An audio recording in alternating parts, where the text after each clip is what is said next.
গোপনে চলছিল ভেজালের কারবার, অবশেষে থামালো র্যাব। নকল খেজুর গুড় উৎপাদনের এমন এক গোপন কারখানায় অভিযান চালায় র্যাব 4-এর সাভার নবীনগর ক্যাম্পের একটি বিশেষ দল। 1 ডিসেম্বর এই অভিযানে কারখানার পুরো কার্যক্রম উন্মোচিত হয়েছে।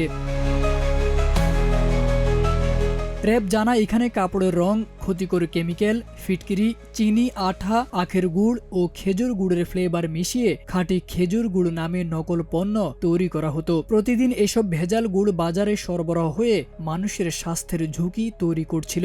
এমন অভিযোগের ভিত্তিতেই অভিযান পরিচালনা করা হয়।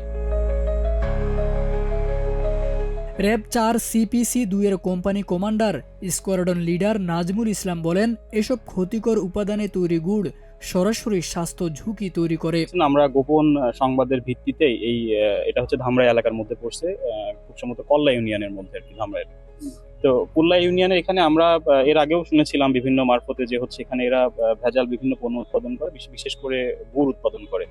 তো সেটার উপর ভিত্তি করে আমরা একটি কারখানা এখানে আসি। এখানে আসার পরে আমরা যেটা এখানে যে রূপা এন্টারপ্রাইজ নাম এবং মালিক এবং ম্যানেজার তারা পলাতক ছিল, এবং এখানে যারা কাজ করে কর্মী যারা মূলত আসলে তারা এখানে উপস্থিত পেয়েছি আমরা। তো এসে আমরা এখানে সরেজমিনে আসার পর এখানে বিভিন্ন জায়গা এই কারখানার মধ্যে, এটা বেশ বড় একটা কারখানা আপনারা দেখতেই পাচ্ছেন, এবং আমাদের যেটা মনে হয়েছে গতকালকে এদের উৎপাদন খুব সম্ভবত 15 থেকে 20 টনের মতো।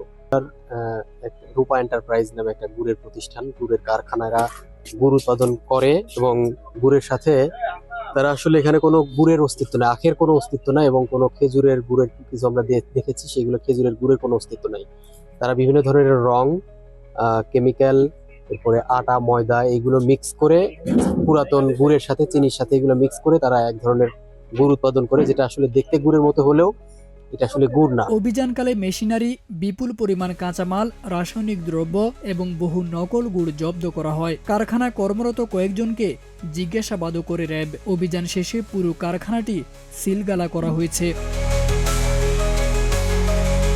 তারেক আজিজ খান, প্রজন্ম 24।